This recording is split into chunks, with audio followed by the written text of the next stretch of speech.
Yo, yo, yo! Welcome to the Metal Foundry episode number 7. That's 7. 1, 2, 3, 4, 5, 6. Yeah. Episode 7. By the end of this episode, you'll be able to play this.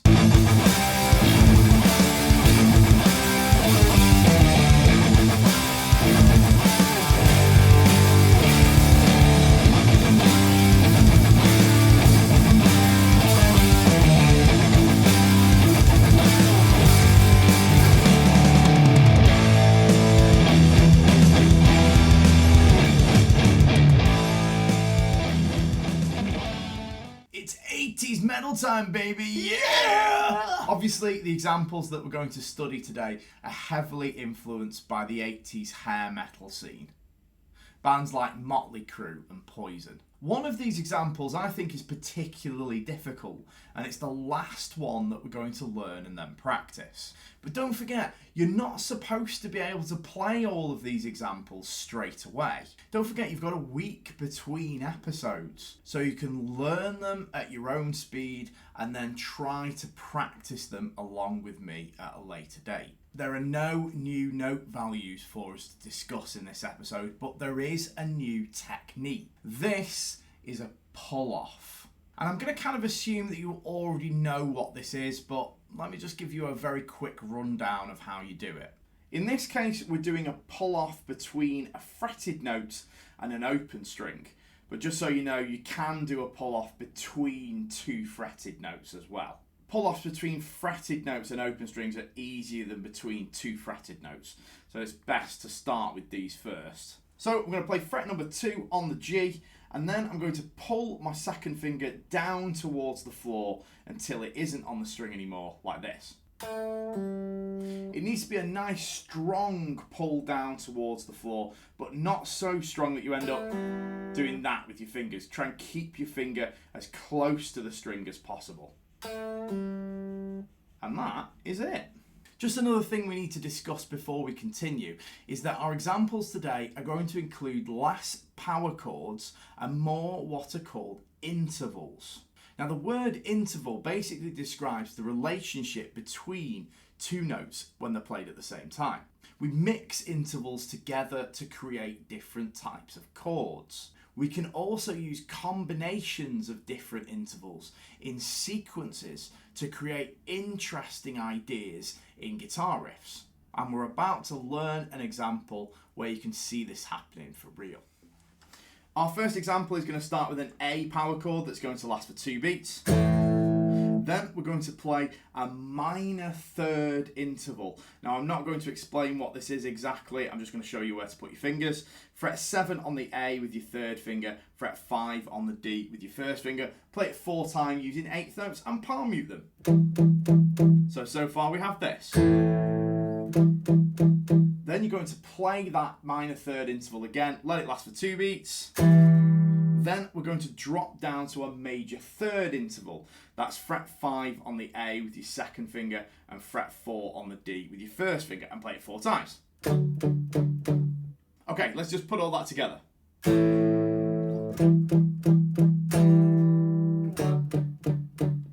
Then we're going to repeat the first bar again. Now the final bar is a little trickier. We're going to do that major third interval again on frets 4 and 5 with fingers 1 and 2. Then we're going to add your third finger to fret 5 on the D to create a perfect 4th interval, which we're just going to play once. Then we're going to go back to our major third interval. So the first time that we play our major third interval in this bar, it lasts for 1 beat, a T. Then the next 2 are coffee, coffee, tea, coffee. Then we're going to take our major third interval and drop down 2 frets to frets 2 and 3. Let it last for 1 beat. And then we're going to play a G power chord, which is basically the same as a G major chord, but without fret number 2 on the A string. So you just kind of mute that string with the inside of your second finger. Then we're going to put it all together.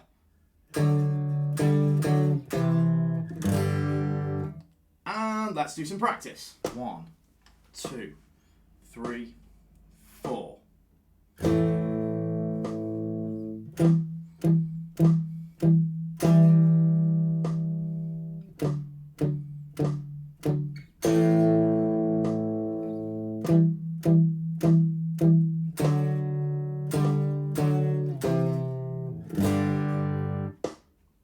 2, 3, 4.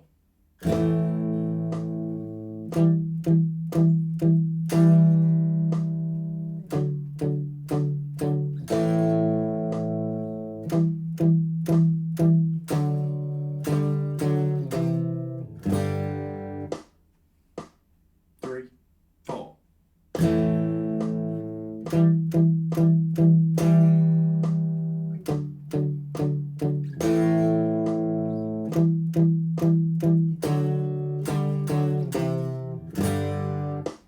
2, 3, 4.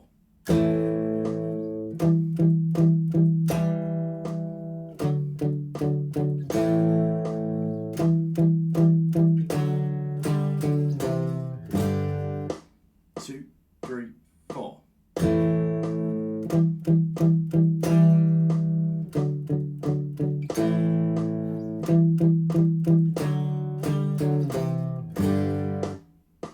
3, 4.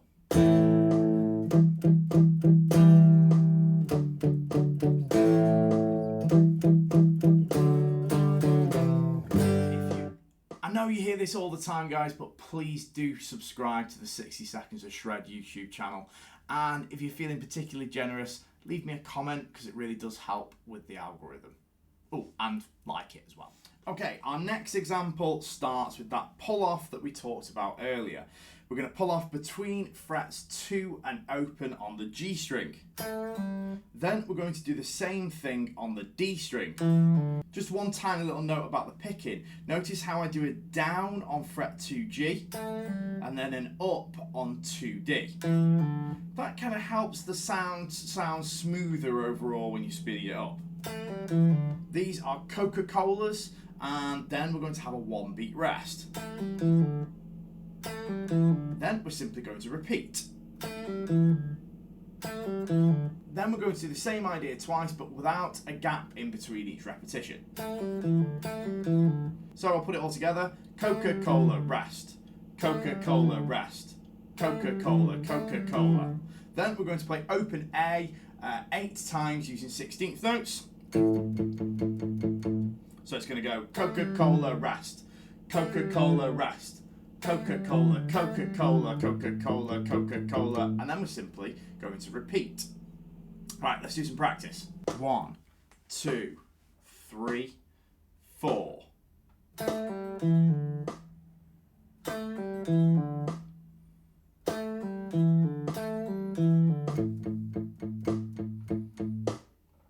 2, 3, 4.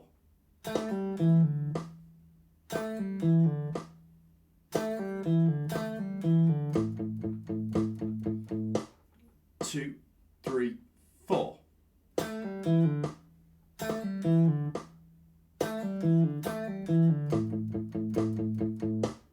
2, 3, 4.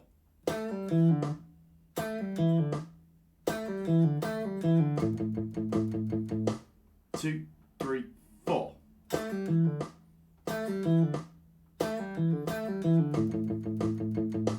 2, 3, 4.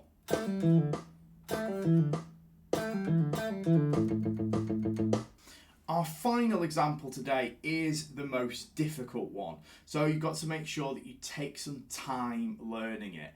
And like I said at the start of the video, don't be frustrated if you can't do this straight away. It's going to take you roughly a week's worth of practice to get to the point where you can play it up to speed. We're going to start by playing 4 16th notes on open A, which are palm muted, with a down, up of the pick. Then we're going to play fret number 5 on the D and the G strings. Notice I'm barring my first finger across those 2 strings like that. You can use 2 fingers if you like, but I think it's more efficient to just use 1. And that's going to last for 1 beat. Then we're going to do the 4 open 16th notes on the A string again. Then we're going to play fret 7 on the D and the G. And again, notice how I'm using my 3rd finger this time to bar across those 2 strings on the 7th fret. So we'll put it together. Then we're going to repeat the first part again. Then we've got this little fill. You're You're going to play fret 7D with your third finger, then 6D with your second finger, 5D with your first finger. Notice how I'm alternate picking as well. Down, up, down. Then you're going to do the same thing on the A string. So if we put it together, and from the beginning.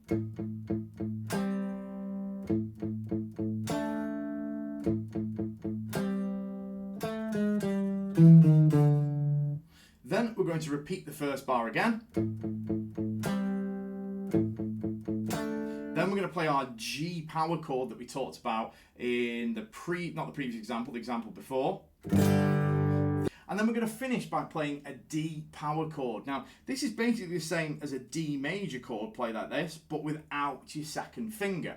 But you are not going to play the open high E string. You're just going to play the inner four strings, the A, D, G, and B strings, like this.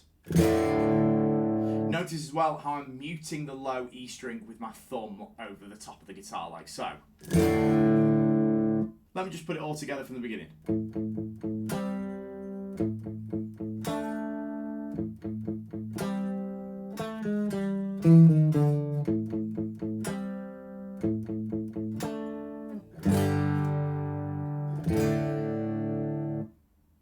The G power chord and D power chord at the end are going to last for 2 beats each. Right, let's do some practice. 1, 2, 3, 4.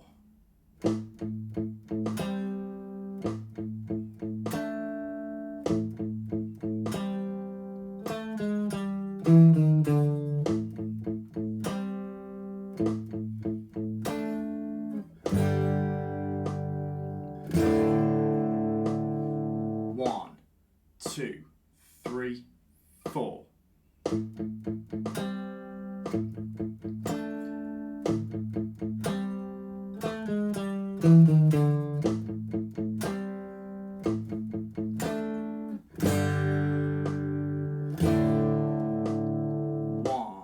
2, 3, 4.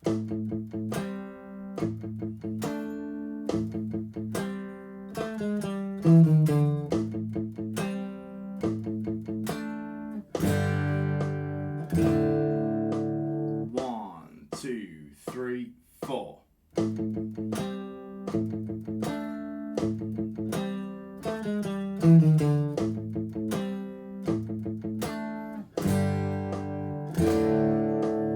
One, two, three, four.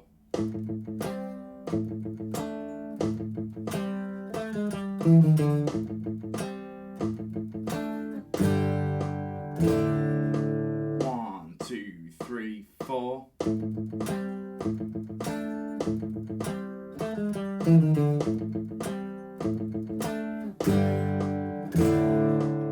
Right, let's put this all together with our backing track. We're going to play example number 21 twice first, then example number 19 twice, then example number 20 twice, then back to example number 21, and we're going to play that twice to finish. Don't forget that you can slow this video down using the YouTube player settings to make it easier to play along with.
enjoyed this video, guys, and I'll see you in the next one.